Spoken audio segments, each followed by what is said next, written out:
Hi, in this video we're going to be learning more about general Excel and how to use Excel as an application. So as you can see here we have a file called Module 1 Lecture, and Excel files are called workbooks. So this file is called a workbook, and as you can see it has one sheet, and you can add more sheets to this workbook. So if I click on the plus here, so we have just added another sheet. So we have sheet 1 and sheet 2. At the top you have a ribbon that basically has different groupings with different functionalities, and you also have tabs that will give you more options. We have a name box area here, and it gives me the address of the active cell right now. So if I want to go to cell B20 and I hit enter, it takes me to cell B20, right? So I can click around, or I can also use the name box.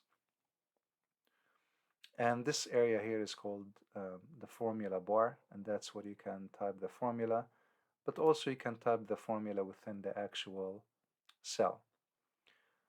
And if you look at the bottom, we have this status bar, and we have different views. We're going to look at these different views in other recordings. Perhaps we'll look at a couple today.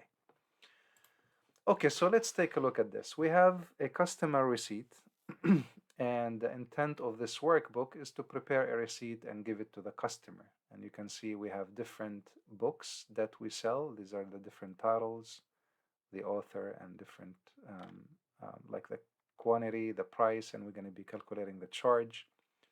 So let's get started. Going to customer receipt here, if I want to make it like stand out, I can make it bold, for example, and I can change the font size. I can increase the font size. I can also use this drop down to increase the font size. And of course you can use different colors. And so let's say I want this to be this orange accent 2, darker 50%. We're going to apply this particular color, and we will start typing the information here. So let's say the customer's name is John Smith, and the date is, let's say, May 14, 2022. Street 123 Hello Avenue. Now notice once we type like a longer text that doesn't fit the width of the column, you can adjust the width of the column to fit that text. One quick way to do that is by auto-fitting column B. So if I want to auto-fit column B, I can double-click here, and so it auto-fits column B to fit the content of the column. And the city is Richmond, State, Virginia. Let's say the zip code is 23228. Now let's say the zip code starts with a 0. So instead of 2 at the beginning, we have a 0, like 03228. Now in zip codes, this 0 is significant, so it has to stay there. But notice once I hit enter, that 0 goes away, because in math, leading zeros have no values, and that's why they go away. And so to make sure that 0 stays there, I can simply add an apostrophe right before the 0, like this, and then I hit enter, and it preserves that, so it changes it from numeric value to text, and so it keeps that 0. And notice also that numeric values are right aligned, so dates are numeric values. So if I type, for example, the number 6 here, see how it's right aligned? And so basically text is left aligned and numeric values are right aligned. Of course you can change the alignment by clicking any of these options here. Okay, so order lines. We're gonna get to that shortly. So let's go ahead and move on to changing the width of these different columns. So remember, we can auto-fit, and auto-fitting a column simply means double-clicking between C and D to auto-fit column C. So double-click, right? You can also click and drag. So I can click between D and E and drag, and let's say I want to fit 13 characters. You can see here it says width 13, which is 96 pixels, right? If I release my mouse, it fits basically 13 characters in this width.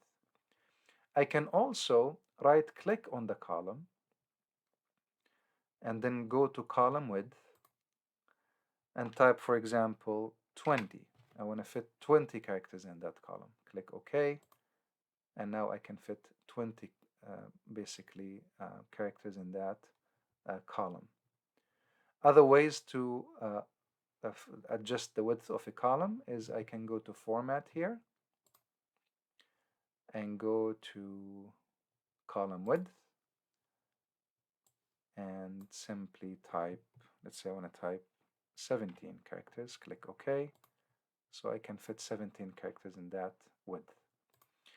You can also adjust the width of multiple columns, not like one at a time. So I can select both of these columns, go to Format, column width, and type, for example, 15. And so both of these columns now are 15 characters. Double click to auto fit the content here. All right.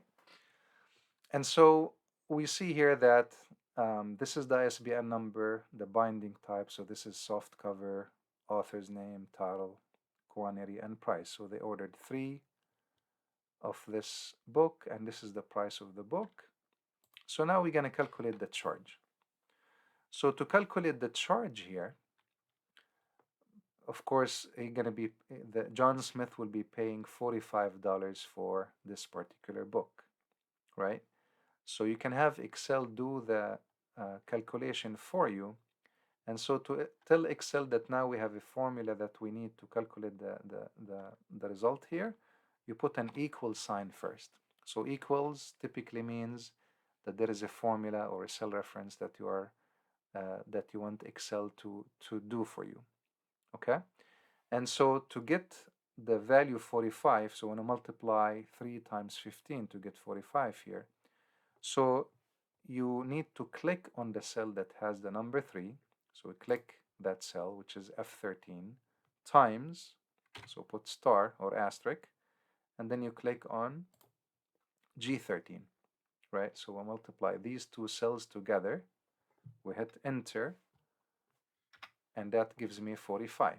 So notice if I change quantity here to, let's say, 2. So he ordered 2 of that book, and I hit enter. You see how this changes to 30. So anytime you want to add the formula, you have to put an equal sign first. Okay? Other ways you can do that is through the formula bar. I can go to the formula bar as well and type it in there. So you can type it within the cell or the formula bar. So let's do it again. We want to do the introduction to Python book. Quantity is 10, price is 12. So equals 10 times 12. So F14. So the cell that has 10 is F14 times G14. Hit enter and we get 120. So instead of keep typing the formula over and over again, I can copy the formula down. Okay? And a quick way to do that is by using the fill handle. See, if I hover over the lower right corner, you see how my pointer is going to change from white plus to a black plus? Once you get to that, you can click and drag down, as you can see. And so this will give me the results for the rest. So if I double click on the 51, you see we're multiplying these two cells together. And if I click this, you will see we're multiplying these two cells together. Other ways to do the copying of the formula. So let's say I want to copy this um, down. So other than using the fill handle, which is a popular option, I can simply click on copy. See, I click on copy in the ribbon, and I want to paste it here. So click on paste. And so that will also give me the same result. So we're not copying the value theory, we're copying the formula that generates the value theory, and we're pasting that formula down. And you see how it's relative reference. It's going down as I go down in my paste. Okay, so before I continue with the subtotal and the total here, let's create the book ID. So the book ID in this bookstore is going to be the last four of the ISBN number dash soft cover. So the first one here is going to be 5477 dash soft cover. So I'm going to click here. And again, this book ID is pertaining to our bookstore. I know the ISBN number is a unique number, but we have our own ID in the bookstore that will be the last four of the ISBN number dash the binding type. Okay, so since I may need more space, I'm going to drag this column further. And so I'm going to put the first book ID. So it's going to be 5477 dash, and I will type soft cover. Enter. And so the next one is going to be 9954 dash soft cover. Now notice the moment I type 9, what's going to happen?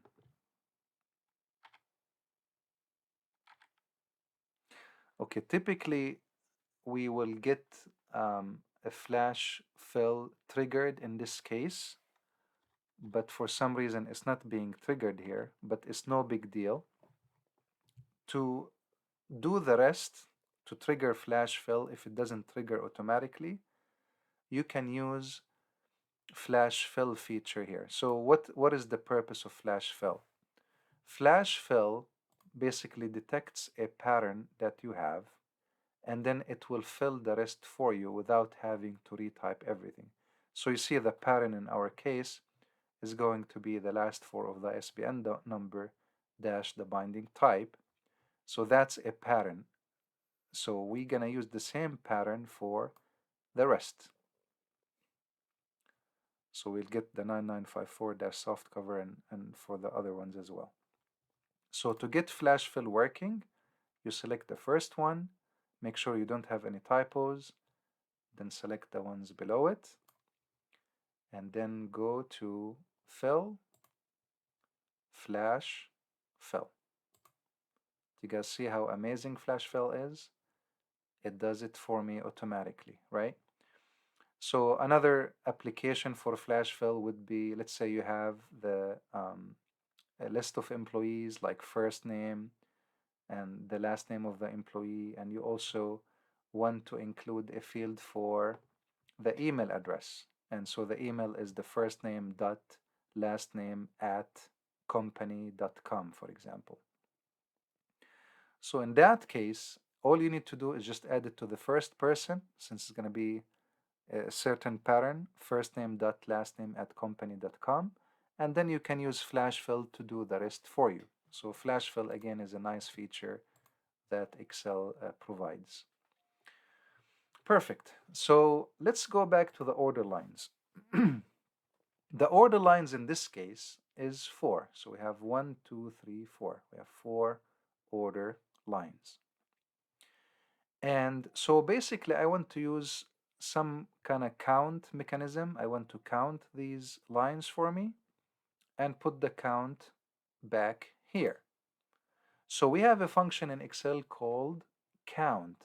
And what does count do? Count simply counts numeric or cells that have numeric values and return the result back. So if I put equals, right? So we have a function now, not a formula, a function. And so the count function starts with the letter C. So the moment you type C, it's going to give you all the functions that start with the letter C. And then I'm going to type O, right? U, and here we go, we see count. And if you read the description here, it says counts the number of cells in a range that contain numbers. So pay attention to the fact that it has to contain numbers for it to work. So if I double click on count, and let's say I pass it these, because these are numbers, right? I pass it this range. And I hit enter, or I can click on this checkbox, or check, sorry. It gives me the number 4. But notice that count, you have to pass it numeric values. So if I pass it text, so let's say I pass it instead the title, and I hit enter. See how it's giving me 0? Because you have to pass it numeric values like quantity, price, or charge, right? ISBN in this case is not a numeric value because it has a dash. Now there is another function in Excel that will count anything that is not empty, whether it's numeric value or text, and it's called count A. Count A. So count A counts a number of cells in a range that are not empty. So if it's not empty, it's going to count it. So double click on count A, and I can pass it either numeric values or text. So look, if I pass it numeric values and I hit enter, it gives me 4. If I pass it text, like for example binding, it will also give me 4. So you see the difference between count versus count A. Okay, so let's keep going with our customer receipt. Now we will calculate the subtotal. So to do the subtotal, you want to add up all of these values, right? So if I do equals this cell plus this plus this plus this, right? It will give me the subtotal. It will give me the total for these charges. If I hit enter, we get 401. But notice how if I have more books, the formula will be too long, right? So instead of doing it this way, we want to do it in using an Excel function. So instead of using a simple addition formula, we will use a function, and that function is called the sum function, So if I click on auto sum here, auto sum, see how it's adding the sum function for me, and it's detecting the boundaries of the range that I want, which is, yes, this is what I want. I want the sum of these values. I want the total of these values, right? And I hit enter, and we also get 401, just like we had previously. You can also do equals and then type SU. See, we have sum function, double click, and again select the range and hit enter, and it will also get the same value. So different ways to accomplish the same thing. I will show you even another method, and this method is only available in Windows, it's not available in Mac. So if you select the range here, we have this feature that just popped called Quick Analysis Tool. If I click on it, we want totals, and we want the sum to be at the bottom. Click on that and it gives you the sum. And if you double click on it, you see it's using the sum function. Okay? If you want to unbold it, simply unbold it by clicking the B, or the keyboard shortcut for bolding and unbolding is Control B on your keyboard. Control B. Okay, so tax. Sales tax is 6% of the subtotal, And so the tax is going to be 6% of the 401. And so again, we have a formula now. So the formula will be 401 times 6%. And remember, formulas and functions, you have to put equal sign first. So equals, and then you click on the 401 times, so asterisk, and then you can type 6%, which is 0.06, and enter. So that is the tax. How about, instead of typing 0.06, what if I type 6 and then percent like this? Do you think it's going to work? Let's try it. And it works just fine. So whether you type it as 6% or 0.06, both will do the job. Okay? So now we'll calculate the total, which will be the subtotal plus tax plus the handling. And so it's going to be, you can do simple addition, like equals this plus this one plus this one, right? These three cells. Or remember, we can use the sum function. So equals sum of, so open parenthesis and then just pass it the range, close the parenthesis and then hit enter. Now, one thing that is really cool about Excel also, so you remember how we got this 401? If you just select the range here, just selecting the cells you're interested in, look at the status bar. It's already giving me the sum, the total. It's giving me the count, which is 4 items here, and it's also giving me the average. And so this is a nice feature that you can use without having to do the sum function. If you want to quickly know the total of certain values, like if I select these here, it's giving me the total for these values, the count, and the average. Okay, so if I want to see the formulas behind the scenes, so I want to see all the formulas that I have on my workbook at one time, okay? So there is a feature like on your keyboard, a keyboard shortcut would be Control tilde. So if you hold the Control key and then you hit tilde, tilde is simply that wiggly line right below the escape key on your keyboard. So Control tilde, if I do that, see how I see the formulas behind the scenes now? So we see all the formulas in my worksheet, right? So to hide this and go back to normal, you do Control tilde again. So Control tilde to show the formulas, Control tilde again to hide the formulas. Okay, let's enhance the appearance of this workbook to make sure it looks better. So if I select this range here, let's say I want to like push it down a little bit. So one way to do that is I can do cut and paste. So I can click on this scissors here to cut this range, and then I want to paste it here. So paste it simply is going to move it from its place to start from this place here, right? So it's going to go here instead. So you click paste and it does it for you. Also, you can simply drag, the edge itself. So once you make your selection, drag it from the edge to move it to different places. See, I can drag it like this to move it to different places. So select the range and drag it from the edge. Okay, another thing we can do to enhance the appearance of the receipt, I'm going to bold this text.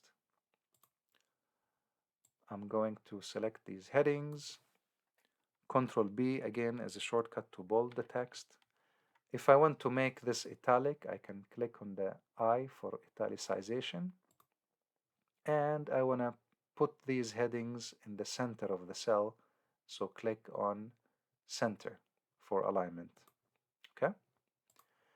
Other things we can do, let's say I want to add like borders. around the different ranges here. And so I want to add, for example, a border around the different cells in this range. So select this range here. And also I want to select this range as well. And you might be wondering, how did I select both of these non-adjacent ranges, right? So the way to do that is you select the first range, and then you hold Control on your keyboard, and then select the second range. So that's how you can select non-adjacent ranges. So if I want to select this one as well, I'm going to hold Control again and select this range. So I selected 1, 2, 3 non-adjacent ranges. So to add the borders, all I need to do is in the font group, click on the drop down here, and then click on all borders to add borders for our cells. Okay, it's looking good. And to make sure that when I print this is going to print in a nice way, we can go to File, Print, and so we have page 1 and we have page 2. So it's going to print in 2 pages, but really I want to print everything on 1 page. So one way to do it from here is I can change the orientation from portrait to landscape. See that? So when it's in landscape orientation, I can fit more columns in the sheet, right? So when I print it, it's going to look exactly like this. So that's one way to do it. Or if I change it back to portrait, and let's say I want to keep it in this portrait orientation, you can change the scaling. So I go to no scaling, and let's say I want to fit everything in 1 page, so you can click on fit sheet on 1 page, and that will force it to fit in 1 page. You see how it's gonna like zoom out, and so you see the text and the numbers like in a smaller font because you're forcing it to fit in this portrait orientation. Okay, let's go back to no scaling. So back to this, and let's go back to our normal view. You see this interrupted line, that is your page break. And in future videos, I will show you how to prepare your workbook for printing. But if you look at the bottom of your status bar, you see we have page layout and page break preview. If I go to page layout, that also shows you the page layout. So this is page 1 and this is page 2. So another way to change the orientation, you can go to page layout, tab, orientation, and then landscape, for example, and see how it does it, just like we did before in the print screen page. Okay, so again, orientation, portrait, to go back to where we were.